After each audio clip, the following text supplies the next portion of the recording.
Do you have the problem of emotional eating while working?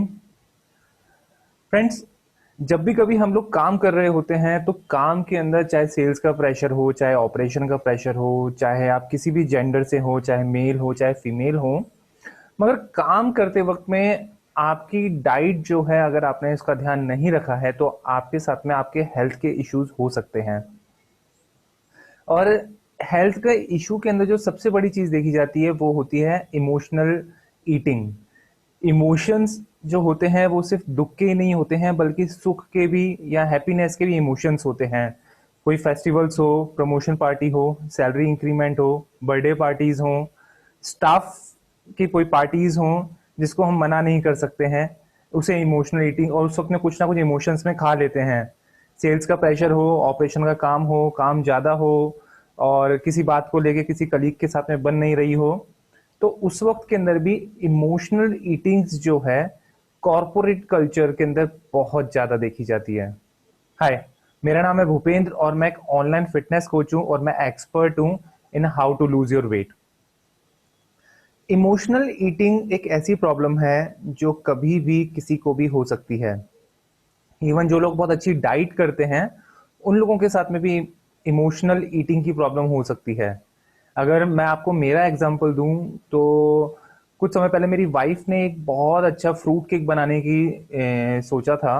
और उस fruit cake के अंदर उसने सोचा था कि वो जो रेसिपी है वो कभी आप लोगों के साथ में हम लोग शेयर करेंगे कि विदाउट शुगर के किस तरह से फ्रूट केक बनाया जा सकता है और या फिर मीठा केक बनाया जा सकता है विदाउट शुगर के। बट अनफॉर्चुनेटली काफ़ी प्रिपरेशन करी 2 दिन पहले से ही, बट अनफॉर्चुनेटली केक जो है वो बिगड़ गया। Then suddenly when she felt out कि केक उसका खराब हो गया है, देन उसका within half an hour जो है उसने एक अपने लिए सैंडविच बनाया जो कि with whole butter and peanut butter butter and cheese का मिक्सचर था वो sandwich. But it was the emotional eating.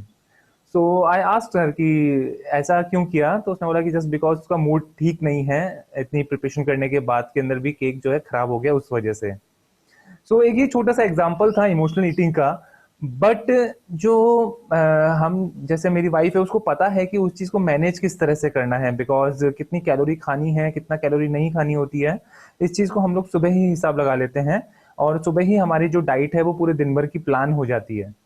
So this is how we manage our weight, कि कभी अगर कुछ गलती भी हो जाए तो हमको पता है कि शाम के समय पे किस तरह से उसको मैनेज करना है। लेकिन आप ऐसा मत कीजिएगा जब तक आपको पूरी तरह से नॉलेज ना आ जाए इन सब चीजों के बारे में। सो मैं आपको यही कहना चाहता कि जो इमोशनल ईटिंग होती है वो कभी भी किसी को भी हो सकती है।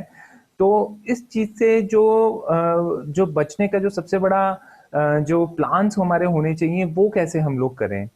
जैसे मैंने आपको बताया, सबसे पहली चीज जो है हम लोग जो है प्लान करते हैं, तो आप लोगों को भी आपकी डाइट जो है वो प्लान करनी चाहिए। प्लानिंग जो होती है वो हमेशा लाइफ में हर जगह पे इंपॉर्टेंस रखती है। तो अगर आपने प्लान कर लिया अपने डाइट के बारे में कि सुबह ब्रेकफास्ट में क्या है, दिन में खाने में क्या है और रात को डिनर के अंदर क्या है, और जब जब आपको भूख लगती है, क्योंकि हर किसी को जो है भूख अपने हिसाब से लगती है। जैसे मैं अपने बारे में बात करूं तो मैं सुबह जल्दी सोकर उठ जाता हूं, तो मेरी जो खाना है वो मुझे लंच जो है 12 बजे मिल जाए तो मुझे अच्छा लगता है। आप लोगों का जो है आप लोगों को अपने बारे में पता है कि आपको भूख कब लगती है, तो उस हिसाब से जो है आपको मैनेज करके हम अपने आप को चलना है। इमोशनल ईटिंग जैसे ही हमारे पास में ऑकर होती है, अगर हमारा पेट भरा हुआ होता है तो हम लोगों को उसके प्रति अट्रैक्शन जो है हमारा नहीं होता है उतना। जैसे कभी कोई पार्टी हो, कोई केक हो उसके अंदर, तो अगर हमारा पेट भरा हुआ है तो हमको उस चीज के प्रति हमारा अट्रैक्शन नहीं रहेगा। लेकिन अगर हम जो है पेट में हमारा खाना नहीं है और हंगर पैंग्स हमको बहुत पहले से हो रहे हैं और अचानक से कोई लजीज या कोई डिलीशियस फ्रूट आपको या फूड आपको दिख जाता है, तो डेफिनेटली आपके साथ में ये प्रॉब्लम रहेगी कि आपको इमोशंस में आके आप खाएंगे। तो आपका जो खाना होना चाहिए वो बहुत ही पौष्टिक होना चाहिए, न्यूट्रिशियस होना चाहिए, और आपको भूखे नहीं रहना है आपको। तो इस हिसाब से जो है आप अपनी ये जो इमोशनल ईटिंग की जो प्रॉब्लम है इसको आप सॉल्व कर सकते हो। एक चीज अगर मैं आपको बताऊं, इमोशनल ईटिंग के वक्त पे अगर जब भी कभी ऐसा होता है तो मेडिटेशन अगर आप मॉर्निंग के अंदर करते हैं तो उन व्यक्तियों के अंदर या उन पर्सन्स में इमोशनल ईटिंग की जो प्रॉब्लम है वो सब बहुत कम देखी गई है। उनके इमोशंस जो है वो कंट्रोल में रहते हैं और मेडिटेशन जो है वैसे भी आपकी सेहत के लिए बहुत अच्छा है। आपकी बॉडी के अंदर एक आपका जो स्ट्रेस लेवल का जो हार्मोन है कॉर्टिसोल, उसको मेडिटेशन काफ़ी कम करता है। तो कॉर्टिसोल जब बॉडी में बढ़ जाता है तो उस वक्त के अंदर आपकी बॉडी जो है वो फैट को एब्जॉर्ब करना बंद कर देती है। अगर आप मेडिटेशन करते हैं तो आपको ये फायदा तो होता ही है कि आपका फैट आपके रिड्यूस होंगे ही, बट आपको आपके खाने के साथ में आपका रिलेशनशिप भी अच्छा रहेगा। जो इमोशनल ईटिंग आप लोगों को होती है या कभी आपको लगता है कि आप इमोशंस में किसी सुख में या दुख में आप किसी के साथ में कोई खाना खा रहे हैं आप, तो आप उसको अपने कंट्रोल करके खा सकते हैं कि किस पोर्शन में आपको किस तरह का खाना खाना है आपको। फॉर एग्जाम्पल जब भी कभी मैं आपको बताऊं कि मेरी जब भी कभी कोई फैमिली पार्टीज होती है तो I always prefer to don't go for sweets, I always prefer to have the chawal and दाल, क्योंकि मैं उनके साथ में खाना भी खा रहा हूँ और उसके हिसाब से मैं अपनी डाइट भी बहुत अच्छे से कर रहा हूँ। और यूजली जो लोग सोचते हैं व्हाइट राइस हमारी सेहत के लिए अच्छे नहीं होते हैं, वो गलत सोचते हैं। अगर आपको व्हाइट राइस खाने हैं तो आप खा सकते हैं विदाउट एनी प्रॉब्लम। सो आपके साथ में जो है इमोशनल ईटिंग की ये सबसे ज्यादा देखी गई है। और जो तीसरी चीज जो अगर मैं आपको इमोशनल ईटिंग के बारे में बताऊं मैं आपको, कि आपका जो फूड होना चाहिए वो उसके अंदर प्रोटीन अगर अच्छा होता है तो आपकी ये जो प्रॉब्लम होती है इमोशनल ईटिंग्स की, वो दूर हो जाती है।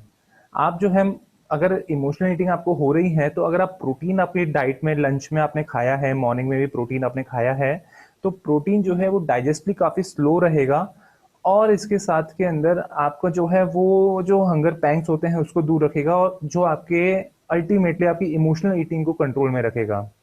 यूजुअली अगर किसी लोग कई लोगों को शाम के समय पर अगर कुछ खाने का मन करता है तो उस वक्त के अंदर आप लोग प्रोटीन्स के साथ में कोई स्प्राउट खा सकते हैं, आप इवन प्रोटीन शेक्स भी ले सकते हैं। आप इन सब चीज़ों को लेके आप अपनी ये जो इमोशनल ईटिंग अगर आपको होती है तो उसको दूर कर सकते हैं आप। देखिए ये जो इमोशनल ईटिंग है यही सबसे बड़ी प्रॉब्लम होती है आपके वेट के बढ़ने में या आपके वेट के घटने में।